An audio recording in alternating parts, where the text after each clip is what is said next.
press play? Yes, I sure did. It's record, actually. You always say play. I know. Okay. Okay, you ready? Okay, are you ready? Yes. We're going to be like hey guys, this is Shop Talk at the same time. What we should say is, I'm Lisa Marinowski and this is Shop Talk. Hi, I'm Lisa Marinowski. I sometimes go by Assel. This is an ASMR podcast. And this is Tanner Lynn Smith. Oh gosh. He sometimes goes by Janner because he makes his T's a J for his signature. No one calls me that. Well, they should, because that's what you write. This is Shop Talk. Shop Talk. Woo! First episode. So we have been super excited. I've been rehearsing this in the shower. Have you? Have you? No. I mean, I've thought about things I want to say, and you know, I don't know. I don't really get too nervous about talking in. Not that this is in public, but... No, yeah. So we're from Wichita, Kansas. Wichita. Right smack dab in the middle of nowhere. Both born and raised here. But yeah, we like it. I've been doing hair. I've been a licensed stylist for almost 13 years. And then I've had kind of an up and down relationship with hair. I've been a teacher and instructor for about 6 years. Worked front desk at a school. I owned a suite. I rented my own little suite, and now I've been a business owner while working behind the chair for about almost 4 years now. So that's probably the biggest or like the highlight of my career right now. It's also the hardest. So that's kind of some things I want to dive in with this podcast, is really talk about owning a business, being a stylist behind the chair, you know, kind of managing the two together with your personal life as well, body image. Oh. Yeah, I want to talk about it all. Okay, you go. Yeah, so we have pretty similar backgrounds because we met at hair school. And Mitchell School. Yeah, we have like a decade of experience in hair and just kind of navigating the industry. My path I really chose to take was through management, marketing, social media management, brand establishment, education through Paul Mitchell. And so that was always really more of my passion. I just didn't really find that passion behind the chair. He hated it. So, which is funny now because I feel like I'm actually learning to like it a lot more now that I've experienced it a lot more. I just felt like I was better at... I don't know. I felt like I had more to offer not behind the chair. Hair is very intimidating at first, Oh, too. Totally, yeah. And I think, too, like back in the day, just when I was starting out, you know, I just didn't put the focus on it I needed to. Yeah. And, I mean, we're 19. Yeah, and I think, too, like, I think this happens to a lot of people, but I think for me, I was more like, this is, like, somewhere I can go, meaning education and managing and stuff that, like, you know, it was an easier route for sure. And so I think I was just like, there's money in that, and, you know, I'm good at it. And so. Well, and we could talk about that for days. Hair is easy. Like, no, honestly, I think that isn't the easy route at all. I think five fucking minutes into going to hair school, you're like, holy shit, what did I do? You know? And for a lot of reasons. I think the hard part is really sticking it out. Like, you know, I think you can learn, you know, all the skills you need to know to be able to be successful behind the chair as far as like technical abilities. But I think really the hard part is like sticking it out, showing up every day, you know, riding through those waves of like, there isn't always income coming in, or having 2-3 jobs, you know, some people. And I think most people can't handle that. Like, me personally, I'm not meant for that life of labor. So 3 jobs is not going to happen. Yeah, there's a lot of hard work that goes into it. And so I think we all kind of start. I don't know. I feel like everybody's school experiences, everyone tells you, you're not going to be successful at first. You're not going to have clients, you know, blah, blah, blah. And I think deep down we all think, that's not going to be me. I'll do it. Don't worry. And then you get into the salon reality, and I think every salon in the beginning, you're going to struggle. It's just whether you're at, you know, one of the top salons in your city, or like a little podunk thing, you know, by a lake. I don't know. haven't been to that salon yet. I have, Wow. and it is dead. Oh, that was in that episode of Unsolved Mysteries. That woman who got stolen No, from I her think it was salon. called the girl in the picture. Have you heard of it? No. Anyways, but I think you are going to have some time where you're going to have to build up your clientele, build up your, income. No, totally. But that's a whole nother topic. Yeah. We really just kind of want to focus on us today. Yeah. This podcast is going to be a lot of us detouring and like having these long tangents off to the side. Yeah. So first be thing prepared. we want to kind of tell all three of our viewers is we're going to be drinking while we do yes, this. yeah, I forgot. We're already almost sucked done this down. with our drinks. So we'll have a theme for every podcast. And maybe once we get up to like 5, 6, 7, 8 viewers, maybe we'll start posting our drinks so that you can make the drink Love it. and listen at the same time. Yeah. That could Get be drunk fun. with us. Get drunk with us, please. Tanner never gets drunk with me. This will be my once a week. The only person that drinks with me is my husband now. It's kind of lame. But anyways, so I thought the perfect drink is what I like to call the Petito. Oh. So I was drinking these daily, double daily, I don't know, you name, when I During the day. during the day, evening, At work. night, when I was building the salon. So we'll kind of dive more into that time frame, but I love to unwind after a hard day behind the chair. You're exhausted physically, especially as I've gotten into my 30s, and so the first thing I do when I get home is I take a shower, I get the hair out of between my boobs, and my husband makes me a cocktail, and I'll have one, I'll have two, I'll have three. I usually have one. Just Sounds kidding. like privilege to me. But I know, and I'll take that privilege and I'll run with it with a cocktail in my hand. So, anyways, at this time I was drinking. It was Sprite Zero, low cal, fresh jalapeno and vodka, and that was it. And it was just really refreshing, depending on my mood. A few more jalapenos. By the end of the night, there's like 10 in there. But 10 jalapenos?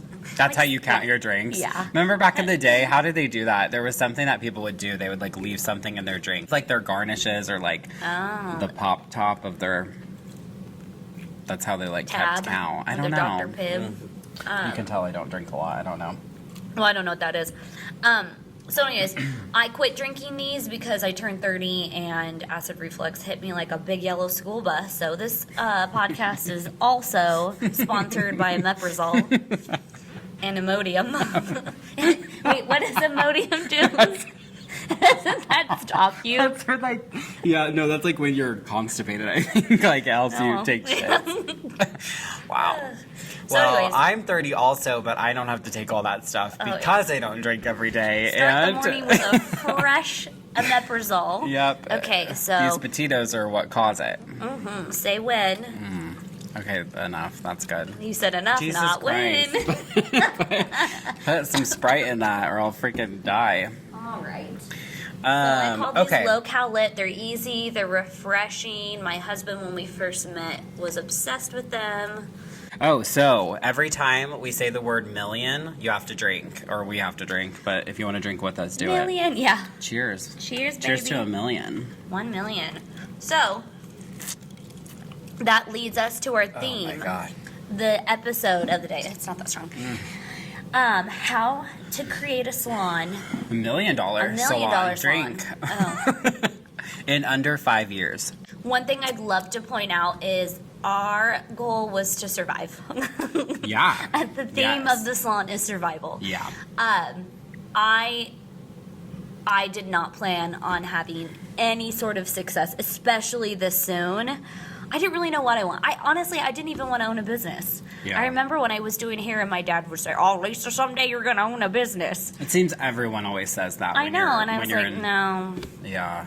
No, I'm just going to work behind the chair and then, I don't know, stop or something. I don't know. I just didn't think that It's a was huge for goal me. of everyone's, I think, because Yeah. I remember in hair school working in it and going to it. People would sit in class and they would talk about these things like, what Yeah. are you planning on doing? What are your future goals or whatever? And it was always like, I want to own my own shop. I want to own my own salon. I want to own, Yeah. something. And so, I don't know. I was kind of like you. I just never really, Thought about it. I mean, wasn't really and thinking that far I ahead think we should at point that out time. we were 19. I Yeah, was still a so true. virgin.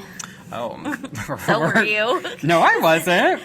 At 19? Yes, you were. You were still a virgin. Someone did just ask me when I lost my virginity, and I was like, oh, I was definitely 18. I was You lied. convinced. And then as I started thinking about it, I was like, wait, no, there's no way, because I hadn't met you. No. We had barely just known each other. Jesus. No, but I hadn't met you, and not that you were that person, but because I met my first boyfriend with you. Yeah. And so I was like, oh, yeah, there's no way. But I don't know. I was, like, convinced I was 18. I mean, you God, were probably we're losers. 20. We're like, that's the first step to get $1 million salon. Abstinence. Save yourself. But yeah, we were just like little dorks, and my Pontiac Sunfire, your Dodge Neon, and like we didn't think about owning a salon. And honestly, like I feel like that's been the theme of all of this. Like anytime we've taken on anything, it's like, well, let's see how this goes, and then it goes. You know, we're like we have all these really great words of advice. Just figure it out. Yeah. No, but I mean, I do think there are a lot of contributing factors to why we've had success. I think some of it, though, I wouldn't say that it's entirely just like luck. Like, I think there are a lot of things that go into it that it's like, I would say probably more chance. Like, there were things that came up that just happened by chance, and we were like, oh, yeah, like, that would work. Why? Who's... My chance. You want to talk about my chance? I guess. I don't know what that is. I found the salon because I chipped my 2 front teeth. Okay, so I've seen you say that a couple times, and I don't know what you're talking about. Okay, so let's dive into 2018. Little Assel, Lisa backwards, Assel, is in Dallas, having the time of her life. I had a few, like one Petito. And when has she ever I had had one? never heard of those motorized scooters yet. Oh, please. Never heard of motorized scooters. And so I was like, oh, these are cool. And I was bebopping all over downtown Dallas. I just thought I was hot shite. So anyways, I'm doing it all afternoon. We're supposed to go to a concert with a group of friends. All afternoon, supposed to go to a concert. And I said, I think we all took a nap, and then I woke up like, do you guys want to go on the scooters? I just loved them. And so anyways, moral of the story is I'm going around Dallas speeding, had like 1, 2, 3 Petitos, and I clip the curb and I go flying over the handlebars. Guys, I literally saw my teeth shatter on the pavement and sprinkle on the pavement like sand. There's a homeless guy right next to me. He didn't even move. He like looked at me and looked away. Like he didn't even have a reaction. After all the things I've seen. Yeah, I know, right? He's like, split teeth or nothing, honey. I had a lisp. I could not say my name. Okay, so Lisa. I remember that. I mean, obviously I will never forget this, but mostly because you just sent me a random video with no context of you with no front teeth. Honestly, I laughed. Yeah. Well, I mean, yeah, you have to. I That's didn't survival. have dental insurance. Who does? Yeah, well, America. That's another Insurance, podcast. yeah. Let's get into that later. Or like affordable health care. Let's yeah. talk about that. Actually, can that be our new word? Affordable Healthcare. Healthcare. Who needs it? Well, hairdressers don't apparently because none of us have it. But anyways. Okay, I guess my question is, like, I know this story, and I know... Oh, okay. Well, how did it connect to the salon? Because I was like... I had all my dentist? wisdom... Yeah, listen. So at this time, I was at a Sola, and I was booked. I was working late, 5 days a week. I had no balance for my personal and professional life, and something had to change. I either needed to move forward, open a business, expand somehow, or just learn to say no, which that's another podcast conversation we can have. Learning to say no, because I'm just now starting to learn to do that. Yeah. 13 years in, I'm 32, mother, wife. Anyways, and so so I chipped my 2 front teeth. At the time, I had all 4 of my wisdom teeth, and it impacted them. And so for the next 3 weeks after that, I couldn't sleep. I had headaches. It was awful. Okay. And honestly, Petito was my best friend during that time because ibuprofen, anything I took wasn't taking care of this until so I'd have a Petito, and it would kind of numb the pain. And then at like 2 in the morning, I'd wake up and just pain and couldn't sleep. Lo and behold, I needed my wisdom teeth extracted, which is fine. So one night, 2 in the morning, I'm spinning, my teeth hurt. I feel like it probably isn't okay for me to have another Petito. So I start Googling, and the first thing I Google is Wichita hair salons for sale, and a drone What made you do that, video. Well, because I told you I just kind of I didn't know what I was going to do. So you're just kind of like looking around. Yeah, I didn't know. I didn't have. I think I had like $3,000 or $4,000 in savings, like, which I mean isn't enough to buy a salon. It was enough, obviously, to live and survive off of. But I didn't know what I wanted. I didn't know, do I get a loan? I just was kind of seeing what my path was. I was probably Googling a lot of things at the time. All professional and salon related. Yeah.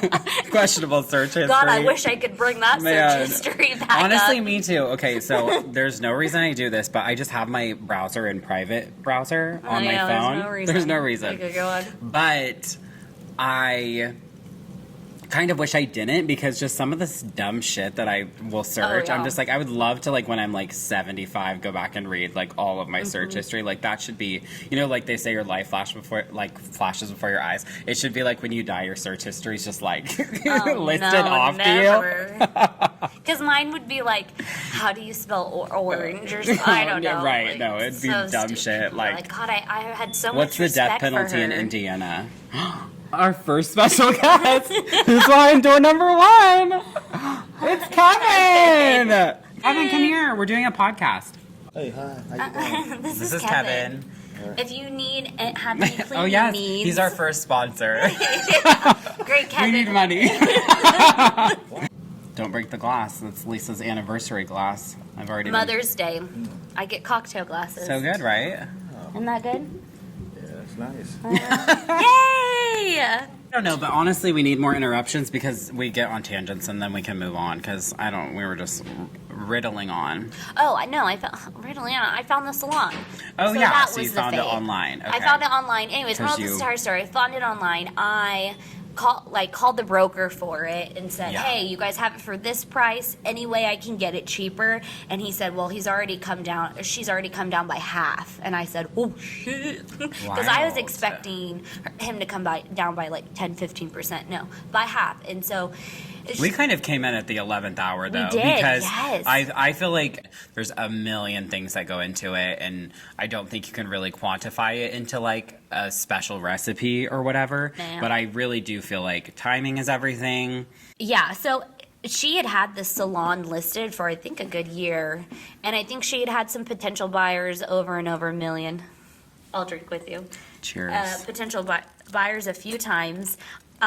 When I had called, she had already started listing the stations individually to sell. So she was starting to break things apart. We were starting to like get that. I probably came in the beginning of the month, and she had to be out by the end.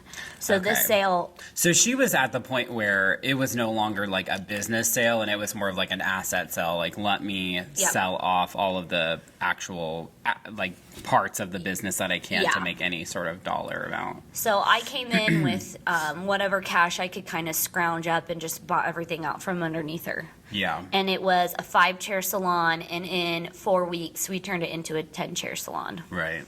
Okay, so we kind of had chatted about this before, but I think it'll be fun to tell everyone like what we think are 3 like main contributing factors to the success of the salon is, because I think for both of us, like, we just have such different perspectives because we just have such different roles in the business. Yeah, no, that's so true. I mean, I think we operate at kind of as like one entity, but like I also think we have just very different perspectives.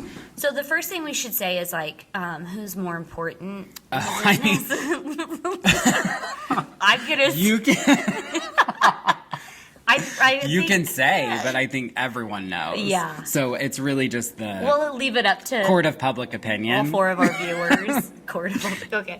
So, anyways, contributing factors. I want to say like energy.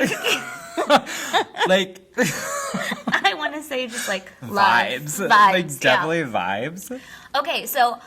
One thing I should point. So Taylor and I were doing interviews. Well, I think we should back up and talk about like before we even like took on the salon, like where we were at in our careers. So at that point, you were running your Sola. Yeah, you had a two-chair Sola. Yeah. You were kind of running like a double booking situation where you were trying to just maximize as much as you could in the small studio you had, but also time frame. Yeah, I was managing the education team at Paul Mitchell.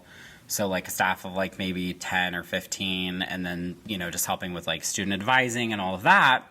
Well, and a staff of 10 to 15, but also students. What you Yeah, probably like had 125 students so probably. there's a lot of management. Yeah, for those so we were kind students of, as well. we were working a lot, and so. We were, and I think we weren't unhappy where we were. It was almost like you needed to take the dial and just kind of turn it a little bit. Totally, Like yeah. something needed to change. I think we both wanted more freedom, and just a change of pace. So Yeah, and I think you and I are just the type of people that, like, every so often we kind of start searching for something new. And, you know, I think it's just kind of like, I think where both of us were at, it had served our purpose, or we had served our purpose, and we kind of had given it everything we could, and we just needed some new challenge, I think. Yeah. At least that's where I had felt like I was at.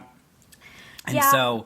I kind of just was at the next step. I think. Yeah. I think it's just the progression of life. I think we're always trying to look for something where we can grow and build upon. But what's the first thing that comes to mind for you I that think- makes you think about, like, okay, if I was going to open a salon and try to make it successful and, you know, kind of recreate whatever this origin is, like, what would your first advice be to someone? Wow, can you type that out? Type that question Dear out. God, that was a mouthful. I think passion, and that's such Okay. a blase. Like, it's like a vibes thing. It's like, oh, It is, vibes. but I think no matter how much I love running the business, how much I loved opening the business, all of that, I have always loved working behind the chair. I love my clients.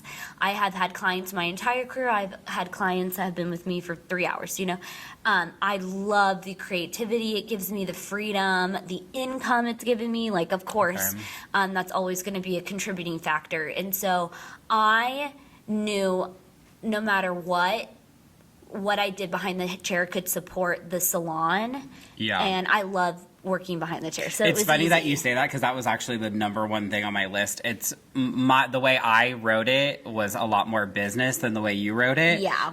Or the way that you said it. Which but is true to us it's right so now. true, Yeah. because I think, like, one of the key factors to why this business has been successful was you were bringing in the income Yeah. that created the capital that we needed to not for several things. One, to just even be able to, like, purchase and do this, but you were bringing in the income that created the comfortability. It wasn't like we had to, like, compromise our vision as far as, like, the brand and the kind of business we wanted, Yeah, the like business put culture we coupons. wanted to create. Yeah, like, Yeah. we didn't have to do anything that sacrificed our kind of vision and point of view, where I think a lot of businesses do that coming in. And it's kind of like new stylists, like, where I feel like we over the years have talked to so many new stylists, and we just say things like, you know, in the beginning when you're really hungry for clients and all these things, you like make a lot of concessions to get people in, whether that's working outside of your schedule or, you know, whatever that looks like for each person. But, you know, I think your passion for being behind the chair and having this full clientele and continuing that when you opened your business, like, that was a huge factor in being able to do this in a way that wasn't like there wasn't like this insane high pressure. Yeah. There was pressure for success, but there wasn't Yeah. like a pressure of like, oh my God, like, we need $1,000 more to, like, make ends meet. Yeah. And you know what I mean? Like, we had that capital coming Yeah. in. And so that was really, I think, a huge factor for the business, which that really lines up, like, for me, like, if I was going into a salon, or if I was wanting to create a salon, like, say I, you know, was graduating from school, I'd been in the industry for a few years, and I really wanted to, you know, start to develop my business, like, that to me is actually the most important thing. Is like, you need to create an income for yourself, that you have some flexibility, that you aren't gonna, like, feast or famine Well, off and I of think this that's why a lot of business. people go into this industry. I mean, that's the one thing that schools market. You know, make your own schedule, bloopy bloppy bloopy. Oh, totally. People Be your love own. that. Be your own boss. Yes. You know, And- boss babe. Yeah. You're a total boss babe. Gross. Anyways, yeah. So, You know, and you know, I think that's huge, because Yeah. it just it relieved the pressure. Yeah. It definitely didn't. I mean, I mean, but there I don't was think pressure on my end to make sure I kept these clients and I kept growing. There was always pressure, I Totally. think, but I don't think I think you're right in saying that. I don't think there was pressure on the staff to begin with, but It was a very smart move. It was we didn't have a loan. That's the thing. And yes, there was an ability of a smoothness and seamlessness that like I don't think a lot of people have when they go into a business like this, because they don't have all of those kind of ducks in a row, and so then they end up, taking out huge loans or asking for money from people or maxing their credit cards out, or whatever. And so I think that's really key, is being able to have a steady income, that you're not relying on it. And I think too, like, with that being said, you didn't ever like expect when you became a business owner that like the work stopped. And I think a lot of people think like being a business owner, like you're in charge, so like you get to make your own schedule and you get to do all these, you do get freedom, and there are all of those things that are great, and we do have freedoms that we didn't have when we were working for other people's businesses. But I think there is a misconception on like when you become a business owner, like you work less, or like or you're rich, or you just like don't work very hard or whatever. And it's like, gosh, I think that's going to be the hardest you work in your life. I still truly believe that this is like my first child, and still is. Yeah. Oh yeah. Totally. It's, and I think you had said at one time when we had a conversation, like, it's personal. Like, I take this very personally because I've worked so hard, and I still work hard, and that's a hard one too, because I think for you and I, like, we've worked with so many other people who like have taken like what they're offering as a business, or like the way they run their businesses or whatever, like they take it so personally that like that was a huge factor for us, I think, going into this, that like we have to realize that like as much as we care about this, like other people are not going to care as much. No one's going to care about this more than you. No. Like no one. And you can't sucks. expect, but you can't expect it. It does suck. Yeah. Like, but you can't expect it, because and no did one's you here. Did you care about other people's businesses like that? I can't tell you how many times I think about certain situations with bosses that I all have good relationships with still, where they had made comments about things, and me just thinking it was so simple, like just fire them, or just get this, or just buy this, and it's like, oh my gosh, no, there's so many other contributing factors than just do this, but you're young and ignorant, really is what it is. Young, but dumb, and broke. I think one thing I did realize early on too is that like at the end of the day, I'm the first one and I'm the last one. I'm the first one for the business and I'm the last one for the business. And that's not personal. That's just fact. That is what it is. Well, and it's like you knew that going into it. Yeah. And so it doesn't. It's still it's still like I say a baby. So you still kind of take things personally, but it's pure reaction. What do you do with that? Like if somebody hurts your child or your salon, it's yes, I'm upset. What am I going to do with that feeling? Yeah. I'm mad. I'm upset. Reflect. Reflection is key. But anyways, we're getting off subject. So okay, I have another point to be made. I think another big factor into creating $1 million salon. We're going to need more potatoes. Oh my God. I think Kevin wanted one. This is the most I've drank ever. Blue. No, this isn't. But I got barf on the side of my car to prove that wrong. I just don't really drink anymore, guys. So Lisa found a way that she can get it into work. So I whittled it in. I did. Okay, so I think another huge factor when it comes to why the salon has been successful is I feel like okay. So this is a side note.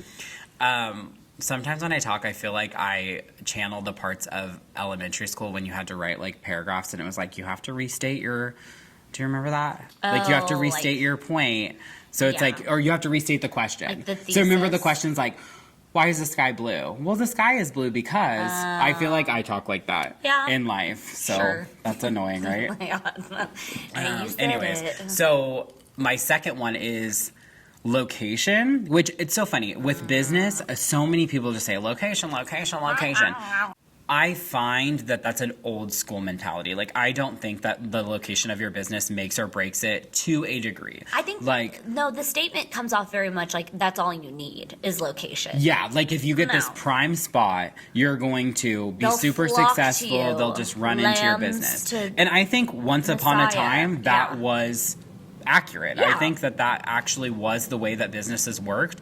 I think probably back in the day, if you were on Douglas and had, you know, that front row spot where people were driving and you know, people would pop in and get a service or whatever, like I'm sure that probably was super, you know, advantageous for you. But I think now we live in a world where like salons are not ran by walk-in culture. They're not ran by location. Of course you want to be in a spot where people can see you and there's traffic and they're like, oh, what is that? You know, like, of course you want brand recognition, but I don't think location is as important as it used to be. When I say location, well, when I say location, I mean like we were fortunate enough to find a salon at the right time, at the right price, at the right location. And I think that's really what's more important is not necessarily like, oh, this is the best spot, but it's going to cost me 10 grand a month in rent. Like that doesn't make any sense. Do you have the income coming in? Do you have that kind of revenue to drive that? Or are you just going to constantly be trying to like make ends meet? For us, it was like we got, you know, we were lucky enough to find a spot that like the dollars made sense, the rent made sense, like all of these things just kind of lined up, and we weren't trigger happy in finding a place before that.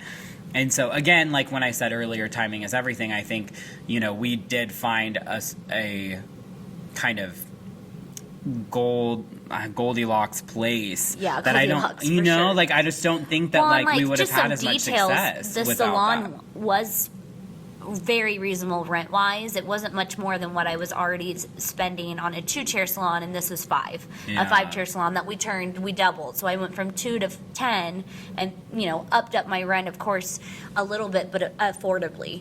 And so that made a big difference. And, you know, in our city especially, parking is perfect.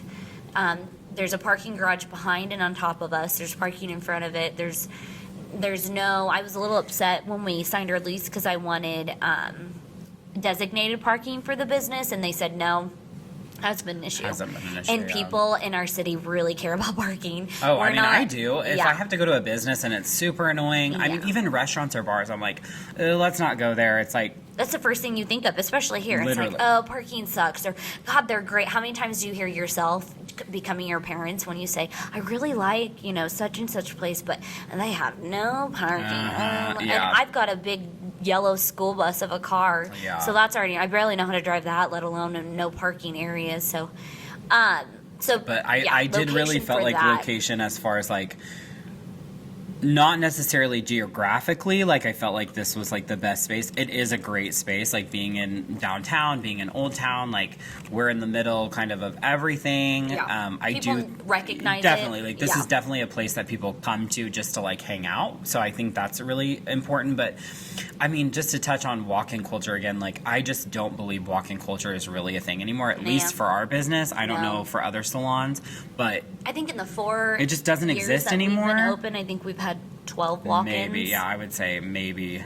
And to me, they always end up being like difficult clients. They don't end up being clients that you really want. They don't not because they're like unhappy people that they're hard to deal with, but they don't rebook. They don't really see the value in spending money consistently on their hair. And so I think that's the thing is like we just live in a different world now where we want someone who values the investment they're making in their hair. And so unfortunately walk-in culture just doesn't really promote that. Walk-in culture is a quick buck. We want to create a long life, you know, lifelong client that invests in their hair and understands why it's important. And so I think that's really important.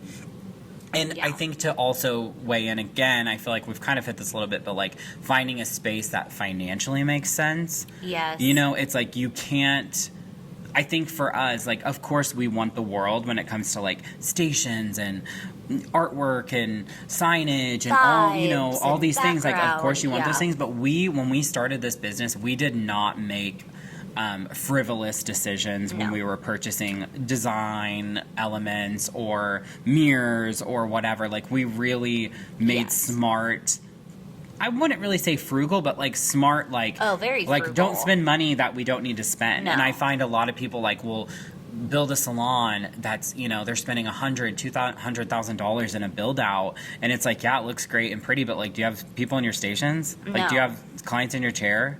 Like, So that should you know? go to like our next point that contributed to the success of our $1 million salon. Woo. Is our background in education. So he currently was at Paul Mitchell, but I had worked there for 6 years prior to that as an instructor. So Yeah. we had a like plethora of women and men that we knew that we wanted to work for us. And so Yeah, absolutely. So is that your second point? Is the people that you knew? Like kind of like the connections. And because of the people we knew, we got more people that applied. It really Yeah. kind of worked out. But I just kind of went like guerrilla marketing or whatever, and I Instagrammed. I kind of felt like you had really serious intentions on who you wanted. Like, I felt like you seeked out the people that you wanted. And I remember how they were students. I kind of, looked at their social media, and I reached out to them and said, I'm opening a business. I want you on the team. Are you interested? Can you meet? And I had a lot of no's. I had a lot of yeses. I had a lot of interviews at 10 o'clock at Chili's. Yeah. You remember that? I forgot about that. After I had a lot of interviews that I couldn't make, I thought I could, but an appointment ran over. And we were able, to change a 5-chair salon to a 10-chair. And I think we started the salon with how many employees? 12? Oh, you're asking.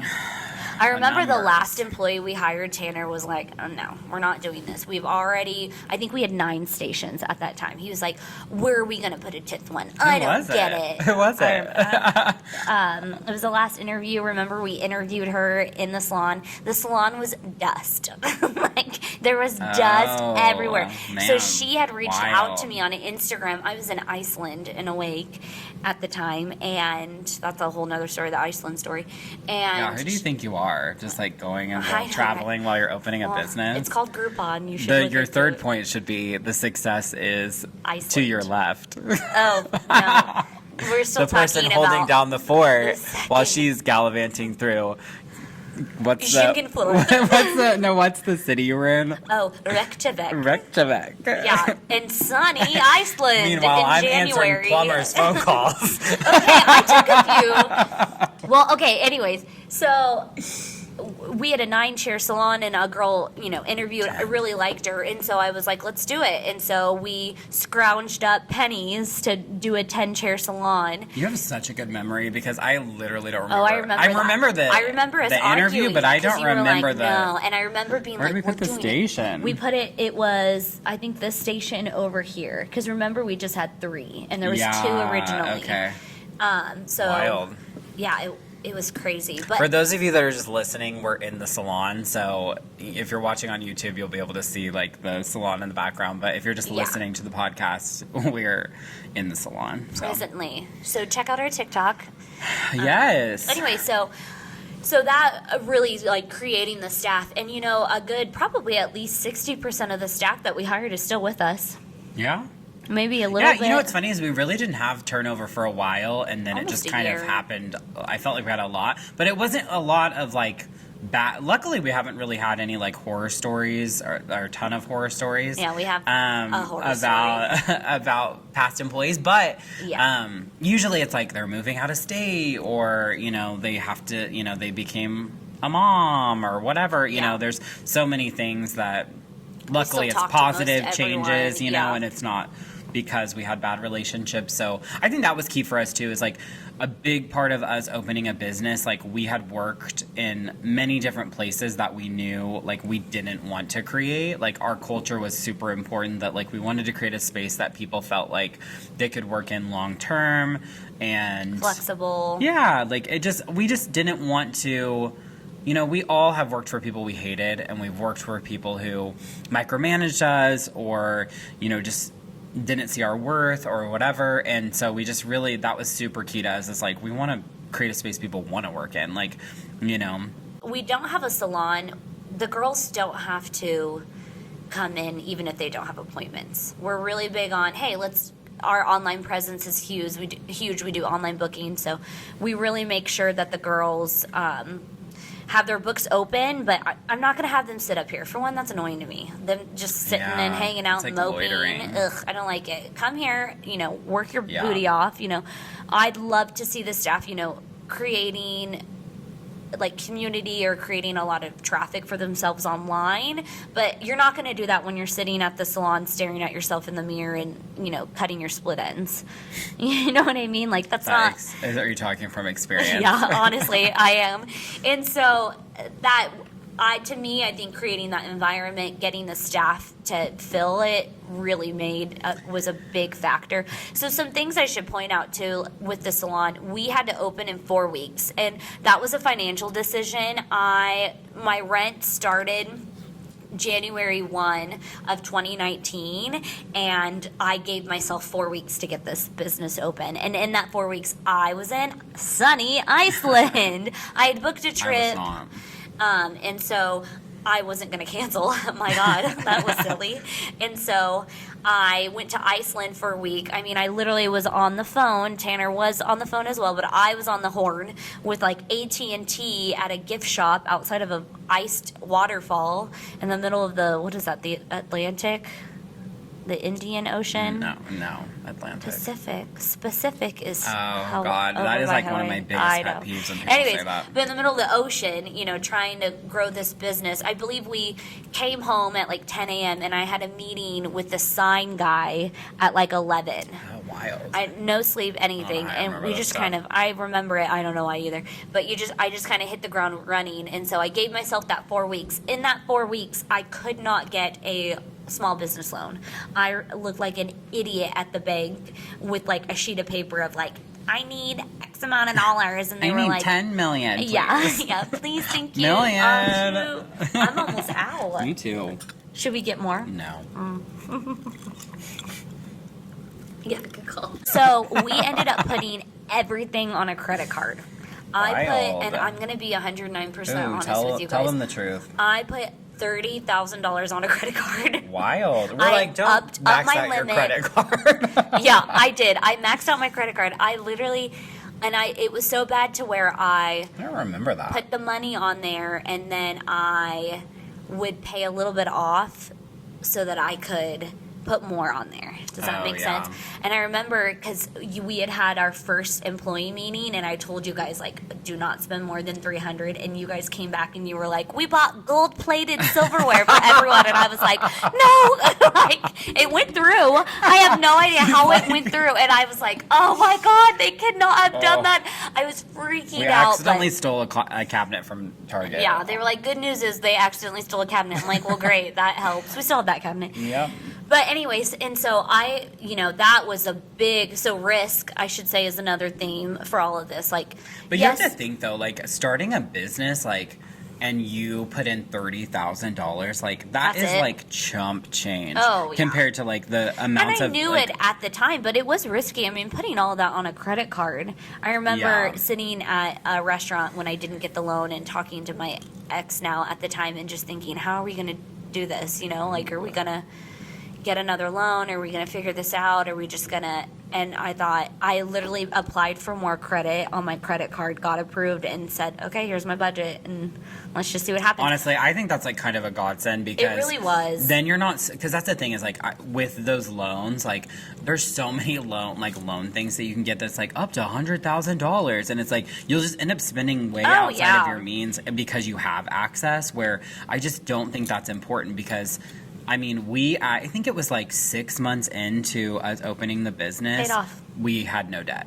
No debt. There was zero debt. And so to me, I'm like, most people, there's a 5-year plan for debt relief. We had none. And so, and so I think that's so important because we just didn't have frivolous spending. We didn't buy things that we didn't need. We did get the gold plated. No, I don't remember that, but. Oh, I remember it. Well, obviously, it was nice, but guys. It was. It's very a vibe. nice. Think of the cost. Okay, let's keep going because my last like big key point, I think, and this is just because it's my background, but I think it's clear vision when it comes to branding, culture, and like the product that you're offering.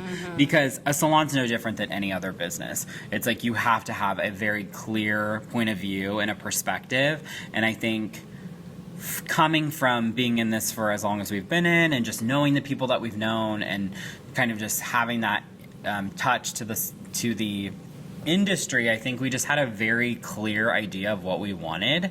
And I just think too, like, there's just such, I mean, I could go on about this for days and days about like how important branding and like consistency with a business is. Like, people have to know what they're getting when you give it to them, and like they have to know, like, every time that they show up, it's going to be the same thing. It's going to be consistent. It's going to be, that quality is always there all the time. And I think there's just, there's this kind of flightiness, I think, about hairstylists. Yes, and for sure. luckily, I think that's going away. Like, I just don't see that I think we have COVID anymore. to thank for that, for sure. Like, there's just a very, like, I feel like most of the successful hairstylists I know, they're very serious, and they know, exactly what they want to offer. They know exactly what they want to do. And I think that's really important because, people don't want to continue to show up for something that they don't really know what they're getting, or, I think that's just so important.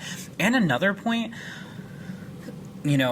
so my main job within the salon, for those of you that don't know, is just kind of basically operation. So I'm making sure like everything's working within the salon, but also like our online presence, our social media management, our, all of those little things that actually are not that little. Like, they're huge, because I can't tell you how many salons I look at specifically in our area that have really bad They don't have a online website. presence. No website. They'll have a Facebook, and that's it. Who has Facebook? I do. I mean, people do, but no, yuck, a that's my website. ick. Website is your gateway to what you're getting yourself and it's just into. crazy, and I know it's overwhelming, and it's hard because since I have a lot of experience in that, it's easy for me to develop those things for the business. But I also think there's apps that There's can resources. create, very simple website designs, but it's something. And nobody, I know this is kind of letting go of the freedom or the control of your schedule, but like, nobody has online booking.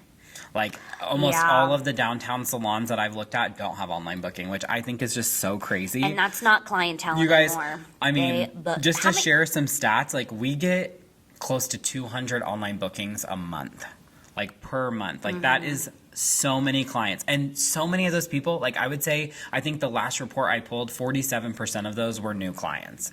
So if that tells you, like, people want the accessibility to be able to book online. I've spoken to clients in the salon that literally say, like, I was so nervous to come in here. I didn't want to call and make an appointment. Like, it was so nice that I could just get on, book the appointment, show up when I want to show up. And it's like, there's so many people that don't do that. How many times when you need information from a business or someone and it says to call and you're like, not happening. No, if I go online and I search for something and I can't find it, I'm on to the next thing. Yeah. I'm like, nope. And that's delete, that's how it is now. And you could say it's generational. I think you can just say it's time. Like, almost time's up. Yeah. Time is do I have to wake up from a dream? Time's up. Help. No, but I mean, even when you go to the restaurant and you get on a wait list, it's on an app now, it seems like anymore. Or like, literally, like when you want to reserve a table somewhere and you can't do it on your phone, I'm like, I'll just find a new restaurant. Yeah. I literally do that. Parking, can't get, oh my God, why are we so fat? We never eat out. The parking thing is not as big of a deal to me. I get it, but like, I don't really care. Like, I'll walk a block or something, but... Yeah, I don't know. Mine's more like, can I do it conveniently? Like, can I make a reservation conveniently? Yes. Can I? We want convenience because it's there. Yeah, but it's crazy how many people don't. And I should preference, like, I totally understand why hairstylists don't typically are drawn to online booking. You lose a lot of your control. I get it. Yeah. But once again, there are apps on there that really give you as much control as you can have with the online booking. You can get very granular with it and like make it where like they can only book at this time. Yeah. And not even be able to see like the availability that you have or whatever, And I think this also goes back to what I kind of touched base earlier, but you can say no. Like, say no to a client. Hey, I saw you book something online, but listen, it's not going to work out. These are what I have available. I apologize. Yeah.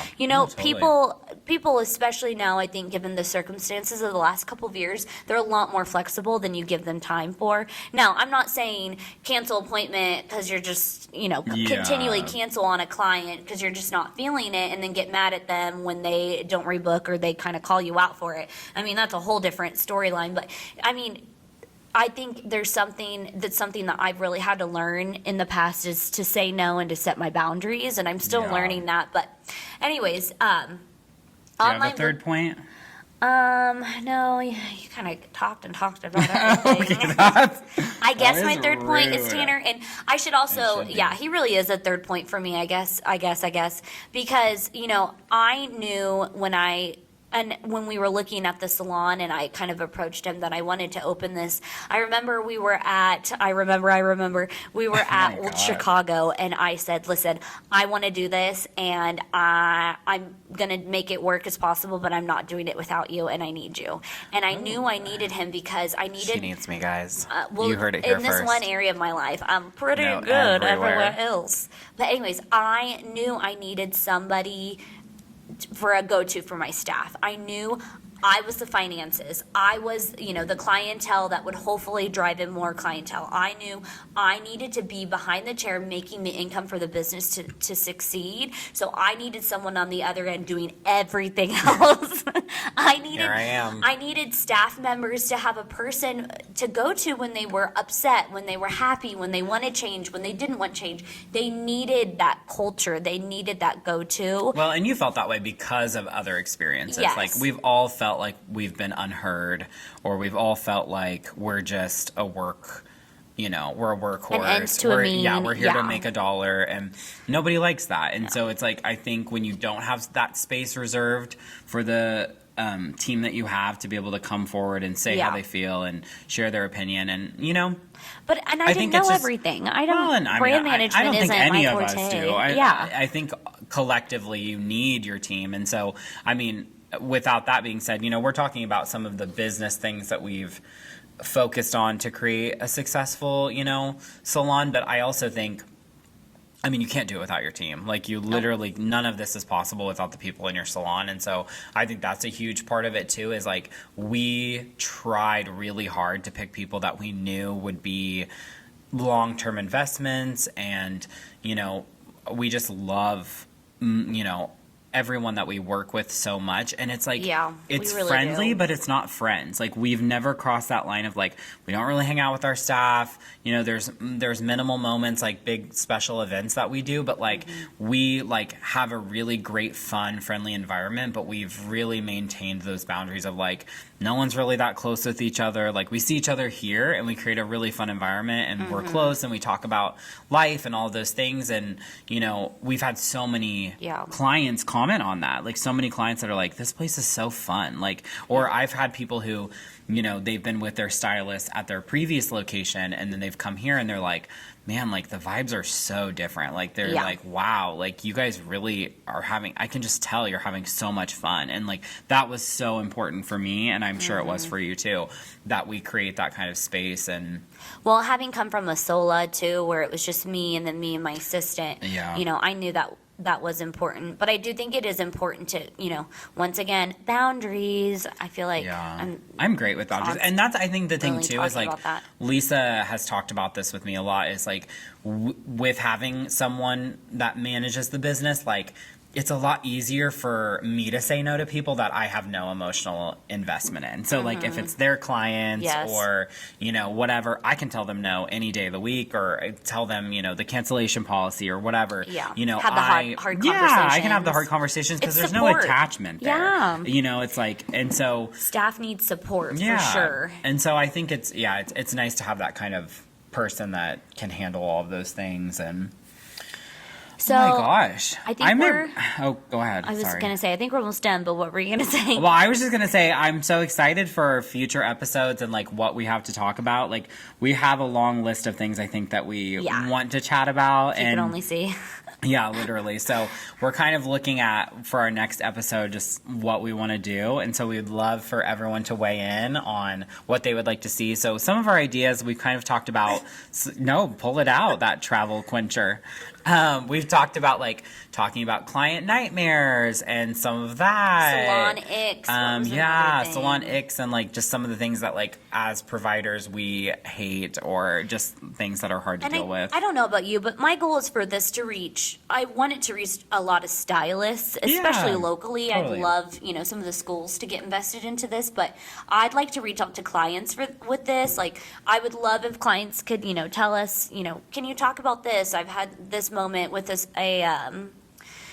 my beautician, my beauty operator, and how do I address this, or how do I say this, blah blah blah, and vice versa. Stylist, I have a client that does this. I want to know more about this business, non-business, gossip, whatever. I really want this to. I want to gossip more. I want to talk shit. I want to. Oh, honey, I got some tea for you.